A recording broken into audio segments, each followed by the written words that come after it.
learners, let us see the conjunction. It is seventh part of speech. I have already uploaded noun, pronoun, verb, adverb, adjective and preposition. Now I am going to explain the conjunction. Do you know about the conjunction? What is? A conjunction is a word which is used to join words or sentence together. Just like it, this is the definition of conjunction. As you know, conjunction वो शब्द होते हैं जो use किए जाते हैं to join words or a sentence together. It is. Conjunction उन शब्दों को कहते हैं, इंग्लिश में आपको मैंने बता दिया, conjunction is word which is used to join words और सेंटेंस टुगेदर. अब मैं हिंदी में आपको बता रही हूं कि कंजक्शन वो शब्द कहलाते हैं जो शब्दों को और सेंटेंस को आपस में जोड़ने का काम करते हैं. Just like 2 and 2 makes 4. तो यहाँ पर 2 और 2 4 होते हैं. या तो वहां पर जब हमने एंड जोड़ा, अगर हम एंड को हटा देते हैं 2 makes 4, नो, लेकिन 2 and 2, तो यहाँ एंड जो है वो हमारा कंजक्शन होगा. ठीक है. अब इसी तरह के जो वर्ड्स आते हैं वो आपके कौन कौन से हैं? जैसे एंड है, बट है, और है, एंड बिकॉज है. ये ऐसे शब्द हैं जो सेंटेंस को जोड़ने के काम आते हैं. और भी वर्ड्स होते हैं जो आपको यू कैन सी बिलो, तो आप यहाँ पे देख सकते हैं उनको भी, लेकिन अभी हम फिलहाल इन्हीं की बात करते हैं. तो ये वर्ड्स होते हैं जो हमारे सेंटेंस को जोड़ने का काम करते हैं, जो शब्दों को, जो सेंटेंस को ये ज्वाइन करते हैं और एक मीनिंगफुल सेंटेंस बना देते हैं. Hope you have understood. Kinds of conjunction. How many kinds of conjunction? There are main 2 kinds of conjunction here. First is coordinating conjunction. पहला है coordinating conjunction. What is coordinating conjunction? Joins together sentence or of equal rank or order. यहाँ पर जो ये जैसा ऊपर भी मालूम है कि 2 शब्दों को, 2 वाक्यों को जोड़ने का काम करता है. Same here, joins together sentence of equal rank और ऑर्डर. यहाँ पर कोऑर्डिनेटिंग कंजक्शन वो होते हैं जो एक रैंक को एक इक्वल रैंक वाले और ऑर्डर को जोड़ते हैं. यानी कि जो एक सेंटेंस होता है वो एक फ्री सेंटेंस होता है, नॉट डिपेंड ऑन अदर, दूसरे सेंटेंस पर डिपेंड नहीं होता है. तो here is the sentence are free. यहाँ के सेंटेंस फ्री होते हैं, वो एक दूसरे पर डिपेंड नहीं होते हैं. और विच words use for the join and, but और यट, स्टिल, इस तरह के शब्दों से हम उनको जोड़ देते हैं. अब यहाँ पर आप सेंटेंस देख लीजिए तो आपको और समझ में आ जाएगा. He said but hopeful. अब यहाँ पर देखिए but का यूज हुआ है. He said वो दुखी है लेकिन उम्मीद से है, उसे आशा है, उम्मीद से है.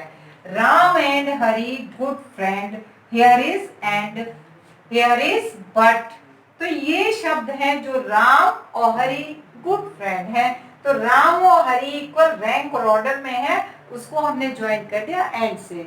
Same here, he is sad but hopeful. Sad और होमफुल है लेकिन हमने उसको बट से जोड़ दिया. तो ये से इक्वल रैंक और ऑर्डर के थ्रू ये आपके आते हैं. तो ये भी मेरे ख्याल से आपको समझ में आ गया होगा. Second kind of the conjunction is subordinating conjunction. It is name subordinating conjunction. जैसा नाम है वैसा ही, सबऑर्डिनेट जो दूसरों पे आधारित हो, आश्रित हो, उसको बोलते हैं. Join together 2 sentence of unequal rank और ऑर्डर. यहाँ इक्वल है और देखिए यहाँ पर अनइक्वल है. अनइक्वल रैंक और ऑर्डर। तो यहाँ पर हम सेम, इक्वल रैंक और ऑर्डर वाले सेंटेंस को यूज करते हैं, उनके बीच में हम इनका यूज करते हैं। और यहाँ पे अनइक्वल रैंक और ऑर्डर वाले सेंटेंसेस के बीच में जो जोड़ने का काम करते हैं उनको हम सबऑर्डिनेटिंग कंजक्शन कहते हैं। अब ये देखिए, you will pass if you work hard. तुम पास हो जाओगे, कब हो जाओगे? इफ यू वर्क हार्ड, अगर तुम कठिन परिश्रम करोगे, तुम मेहनत करोगे तो पास हो जाओगे। कंडीशन क्या है? इफ। आप यहाँ पर ये सेंटेंस अलग अपनी बात बोलता है और ये सेंटेंस, दो sentence are different but join with if. हमने यहाँ पे ये सेंटेंस अलग है और ये सेंटेंस अलग है, लेकिन हमने दोनों को एक बना दिया इफ कंजक्शन को जोड़कर। तो तुम पास हो जाओगे अगर तुम अच्छे से मेहनत करोगे, कठिन परिश्रम करोगे, मेहनत करोगे तो पास हो जाओगे। तो ये डिपेंड करता है इफ पर, अगर करोगे तो पास होगे, अदरवाइज नहीं। Same thing here, when father came I was reading a book. यहाँ पर जब पिताजी आए तो मैं किताब पढ़ रहा था। तो यहाँ पर व्हेन का यूज हो गया कि जब आए। कंडीशन क्या है कि पिताजी कब आए? जब मैं किताब पढ़ रहा था। तो जब पिताजी आए तो मैं किताब पढ़ रहा था, या मैं किताब पढ़ रहा था जब पिताजी आए। तो आप यहाँ कंडीशन है यहाँ व्हेन की। तो ये भी, ये सेंटेंस इस सेंटेंस पर डिपेंड है। तो यहाँ पर भी आपको ये क्लियर हो रहा है कि यहाँ पर कोई भी सेंटेंस फ्री नहीं है, जस्ट लाइक हियर। यहाँ पर वो फ्री है, लेकिन यहाँ पर एक सेंटेंस दूसरे पर डिपेंड है, तो इसीलिए ये सबऑर्डिनेटिंग कंजक्शन कहलाते हैं और ये कोऑर्डिनेटिंग कंजक्शन कहलाते हैं। Hope you have understood this. अब इसमें हमने जैसे बताया कि सबऑर्डिनेटिंग कोऑर्डिनेटिंग कंजक्शन में यूज होने वाले कौन कौन से वर्ड्स आते हैं? एंड, बट, और, yet and still. These words are used in coordinating conjunction.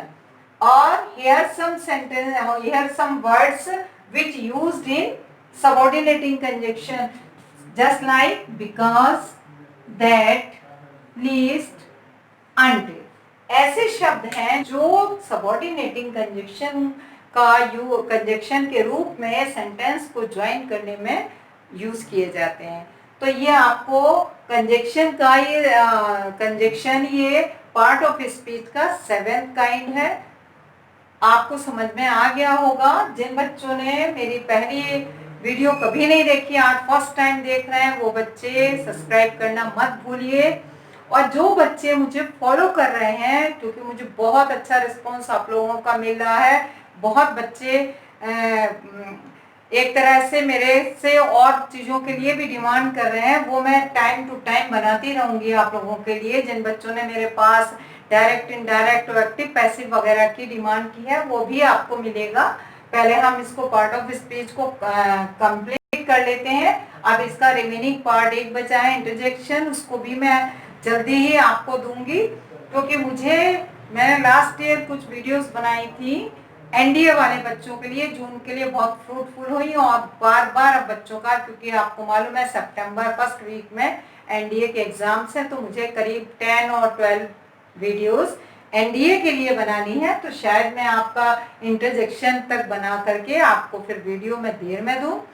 तो वो बच्चे जो कि पहली बार जुड़े हैं वो सब्सक्राइब कर दें, और जो बच्चे मुझे फॉलो कर रहे हैं वो लाइक जरूर करें, और मेरी वीडियोस को आप देखते रहें, टाइम टू टाइम समझते रहें। अगर कोई चीज़ समझ में नहीं आती है तो मेरे को कमेंट्स करें और मेरे से जो भी डाउट्स हैं उसको क्लियर कर लें, ठीक है। मैं एनडीए की अब वीडियोस बनाने वाली हूँ, वो भी अगर आप लोग चाहें, जो बच्चे कंपटीशन वगैरह वाले हैं, जो बहुत से बच्चे हैं, तो वो उनको भी देख सकते हैं, लेकिन उसमें अभी थोड़ा टाइम लगेगा। मैं इसी वीक में कोशिश करूँगी कि आपको वीडियो दूँ।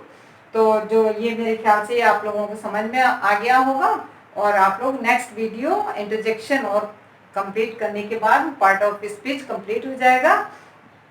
इसके बाद में स्टेप बाय स्टेप, जैसा आप लोगों ने डिस्क्रिप्शन बॉक्स में भी डाला है और कमेंट्स भी किया है, मेरे से कुछ पूछा भी है कि मैं एक्टिव पैसिव या डायरेक्ट इनडायरेक्ट या इस तरह की कब बनाऊंगी, तो मैं टाइम टू टाइम आपको देती रहूंगी। मुझे आप लोगों का बहुत अच्छा रिस्पांस मिल रहा है। मुझे उम्मीद थी कि शायद बच्चे ये चीज़ डिमांड करेंगे और वो उम्मीद भी मेरी पूरी हुई है, और मैं आप फिलहाल एनडीए के बच्चों के लिए बनाने के बाद ही आपको दे पाऊंगी। Thank you.